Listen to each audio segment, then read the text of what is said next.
வணக்கம் மக்களே, welcome to Tamil factory. இன்னைக்கு நாம பார்க்க போற விஷயம் நம்ம கற்பனைக்கும் எட்டாத ஒரு புராண காலத்தை பத்தினது. தேவர்கள் ஒரு பக்கம், அசுரர்கள் ஒரு பக்கம்னு அதிகாரத்துக்காகவும் அழிவுக்காகவும் மோதிக்கிட்ட அந்த புராண காலத்துல ஒரு சில பெயர்கள் தான் சரித்திரத்தில் இடம்பெற்ற பெயர்களா இருக்கும். அப்படி ஒரு பெயருக்கு சொந்தக்காரன் தான் பஸ்மாசூரன். இவனோட பிறப்பே அசாத்தியமானது. சிவபெருமான் தன்னுடைய உடம்புல பூசியிருந்த சுடுகாட்டு சாம்பல்ல இருந்து உருவானவன் தான் இந்த பஸ்மாசூரன். உலகத்தையே எரிச்சு சாம்பலாக்க கூடிய வெறி இவனுக்கு பிறக்கும் போதே இருந்துச்சு. நேரா போனா கைலாய மலையோட அடிவாரத்தில் அமர்ந்து பல 100 ஆண்டு காலம் கடும் தவம் இருந்தான். சிவன் அவன் கண்ணுக்கு முன்னாடி வந்து நின்னாரு. அந்த தருணம் பஸ்மாசூரன் ஒரு விசித்திரமான வரத்தை கேட்டான். நான் யாருடைய தலையில கை வைக்கிறனோ அவங்க அப்படியே எரிஞ்சு சாம்பலாகணும். இதுதான் அந்த வரம். சிவபெருமானும் தந்தேன் அப்படின்னு சொல்லி வரம் கொடுக்கிறாரு. ஆனா வரம் கிடைச்ச அடுத்த நிமிஷமே அந்த அசுரனுடைய புத்தி தடுமாறுது. அவனுடைய பிறவி குணம் இப்போ மேலோங்குச்சு. வரம் கொடுத்த தெய்வத்தின் தலையிலேயே கை வச்சு அந்த வரம் வேலை செய்தா இல்லையான்னு சோதிக்க நினைச்சான். சிவபெருமான் தலையிலேயே கை வைக்க அவன் துரத்த ஒரு நாகலிங்க பூவுக்குள்ள போய் சிவன் ஒளிஞ்சுக்கிறாரு. ஈசன் இல்லாம போனதுனால உலகமே ஸ்தம்பிச்சு போகுது. ஜீவன்கள் படி அளக்கப்படாம உணவில்லாம வாடுது. கடைசியா மகாவிஷ்ணு மோகினி அவதாரம் எடுத்து வந்து பஸ்மாசூரனை மயக்கி ஒரு நடன போட்டியில அவனுடைய தலையிலேயே கைய வைக்க வச்சு அழிக்கிறாரு. யோசிச்சு பாருங்க, ஒரு அசுரனுடைய ஆணவம் கடவுளையே துரத்த வைக்குதுன்னா அப்போ இதிகாச புராணங்கள்ல இந்த அசுரர்கள் எவ்வளவு முக்கியமானவங்க. இன்னைக்கு இந்த வீடியோல இதே மாதிரி பஸ்மாசூரனை விடவும் அதிக பலம் கொண்ட தேவர்களையே திணறடிச்ச இந்து புராணத்தின் உயர்ந்த 7 அசுரர்களை பத்தி தான் பார்க்க போறோம். ஒவ்வொரு அசுரனின் கதையும் அவ்வளோ சுவாரஸ்யமா இருக்கும். அதனால எப்பவும் போல இந்த வீடியோவை அமர உட்கார்ந்து முழுசா பாருங்க. இது தமிழ் ஃபேக்டரியின் மிஸ்டீரியஸ் மித்தாலஜிஸ் உங்கள் வழியில்.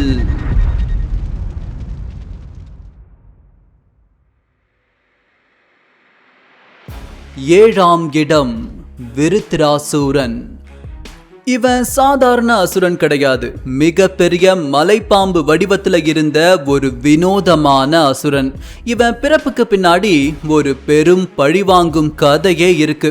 இந்திரன் செஞ்ச ஒரு அவமதிப்புக்காக அவருக்கு எதிராக ஒரு சக்தியை உருவாக்கணும்னு நினைச்சு துவஸ்டா அப்படிங்கிற ஒரு முனிவர் ஒரு பெரும் யாகம் செய்றாரு.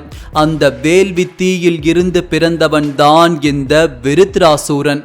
விருத்ராசூரன் வளர்ந்து நின்னப்போ அவனுடைய உருவம் வானத்தையே மறைச்சுது.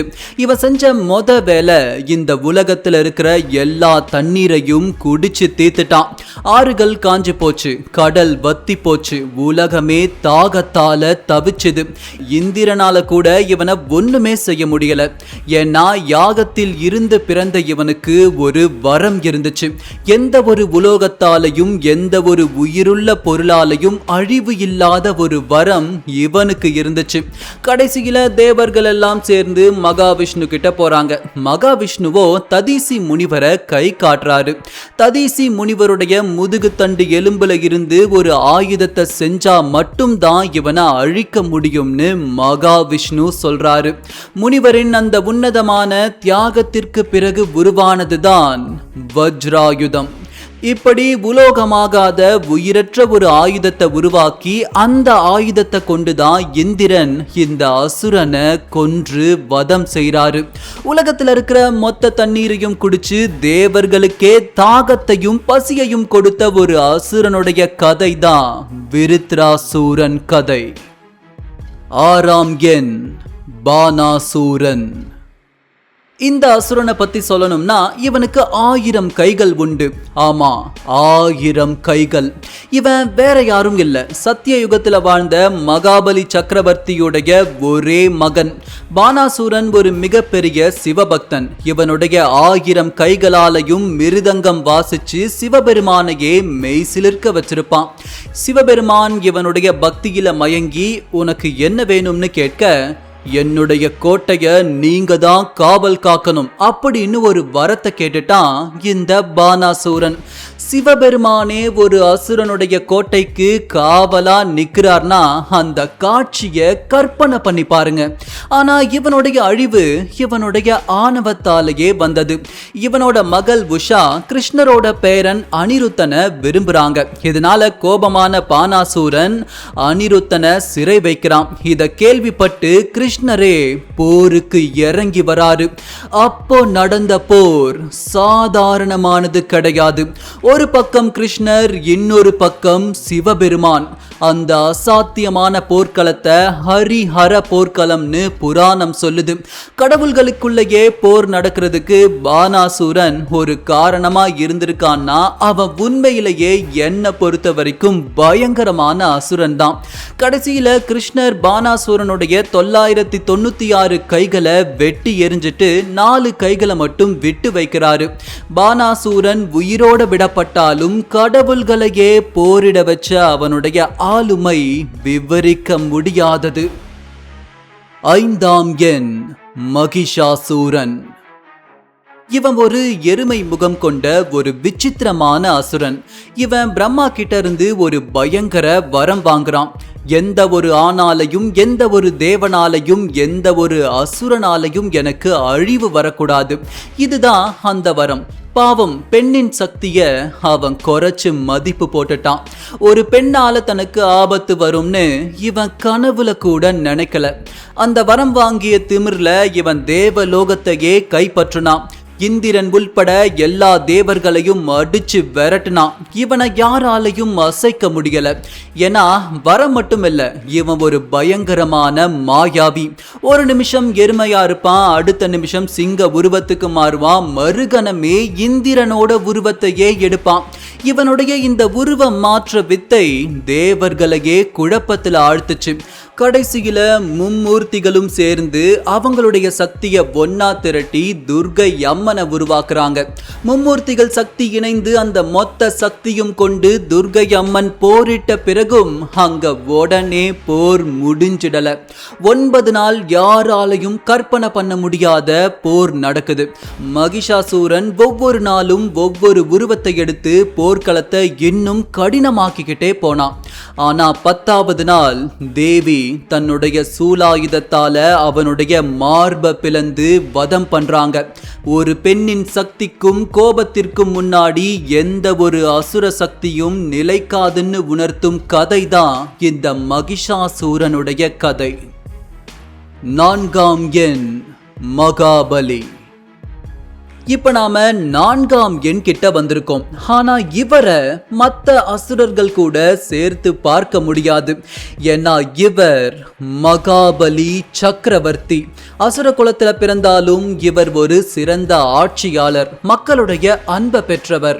ஆனா ஒரு அசுரன் இவ்வளவு நல்லவனா இருக்கிறது தேவர்களுக்கு பயத்தை தந்துச்சு. இவர் 3 உலகத்தையும் வென்று தன்னோட கட்டுப்பாட்டுல வச்சிருந்தாரு. இந்திரன் தன் பதவி போயிடும்னு பயந்து மகாவிஷ்ணு கிட்ட போய் முறையிடுறாரு. அப்பதான் விஷ்ணு வாமன அவதாரம் எடுத்து ஒரு குள்ளமான அந்தணன் உருவத்துல வந்து மகாபலி கிட்ட 3 அடி நிலம் கேட்கிறாரு. மகாபலி எடுத்துக்கோங்கன்னு சொன்ன அடுத்த நிமிஷம் அந்த வாமனன் விஸ்வரூபம் எடுக்கிறாரு. ஒரு அடியால பூமி அளக்கிறாரு, 2வது அடியால வானத்தை அளக்கிறாரு, 3வது அடிக்கு இடம் எங்கேன்னு கேட்க மகாபலி கொஞ்சமும் யோசிக்காம தன்னோட தலைய காட்டி அதுல அளந்துக்கோங்கன்னு சொல்றாரு.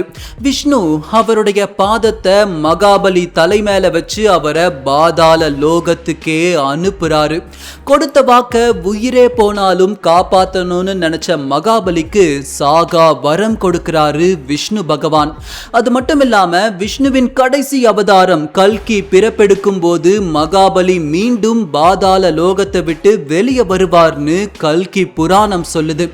இன்னைக்கும் கேரள மக்கள் ஓணம் பண்டிகைய மகாபலி பாதாள லோகத்தை விட்டு வெளியே வரும் நாளா கருதி ஒரு அசுரனை தெய்வமா கொண்டாடுறாங்கன்னா, மகாபலி இருந்தாலும் இறந்தாலும் அவர்தான் சக்கரவர்த்தி.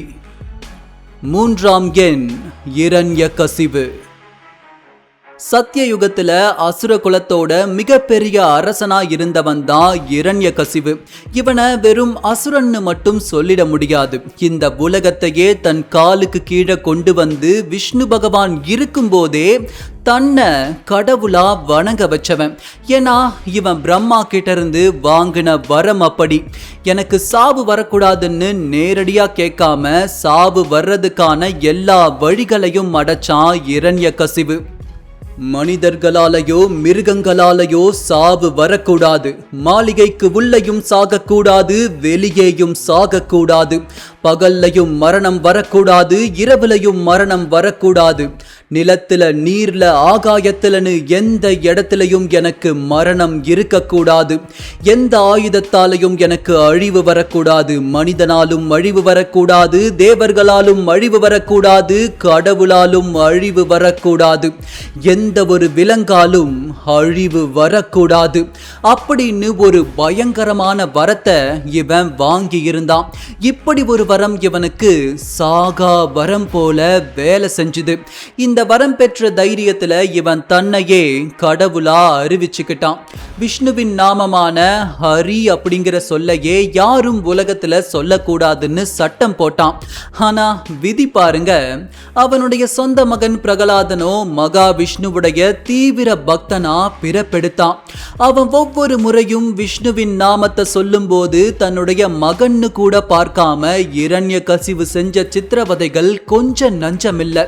கடைசியில இவனோட அந்த வரத்தின்படியே தூணை உடைச்சுக்கிட்டு அவதாரம் எடுத்தாரு நரசிம்மர். அவர் மனிதனும் இல்ல, மிருகமும் இல்ல. இவனை தூக்கி மடியில வச்சுக்கிட்டாரு. அது நிலமும் இல்ல, ஆகாயமும் இல்ல. மாளிகையுடைய வாசல் படியில தன் மடியில தூக்கி வச்சாரு. அது உள்ளேயும் இல்ல, வெளியையும் இல்ல. அந்தி சாகிற நேரத்துல வதம் ஆரம்பிச்சுது. அது பகலும் இல்ல, ராத்திரியும் இல்ல. நகத்தாலேயே அவன் வயித்த கிழிச்சாரு. அது உலோக ஆயுதமும் இல்ல. கேட்ட வரமே இவனுக்கு யமனா மாறியது இரண்யகசிபோட கதையில தான். 2ஆம் எண் சூரபத்மன். அடுத்ததான் நாம பார்க்க போறது நம்ம தமிழ் கடவுள் முருகப்பெருமானோட மோதிய பேராற்றல் கொண்ட சூரபத்மன். இவனுடைய கதை தனி ரகம். இவன் காசியப முனிவருக்கும் மாயை அப்படிங்கிற அசுர குல பெண்ணுக்கும் மகனா பிறந்தவன். இவனும் தவமிருந்து ஒரு வரத்தை ஈசன் கிட்ட இருந்து வாங்கினான். அதாவது சிவபெருமானோட அம்சத்துல இருந்து பிறக்கிற ஒருத்தனை தவிர வேற யாராலையும் எனக்கு அழிவு வரக்கூடாதுன்னு வரம் கேட்டான். சூரபத்மன் ஒரு மாய அசுரன். இவன் ஆட்சி செஞ்ச அந்த வீர மகேந்திரபுரி கோட்டை இருக்கே, ஒரு நேரம் அது கடலுக்கு அடியிலையும் மற்றொரு நேரம் ஆகாயத்துல மிதக்கும் கோட்டையா இருக்கும்.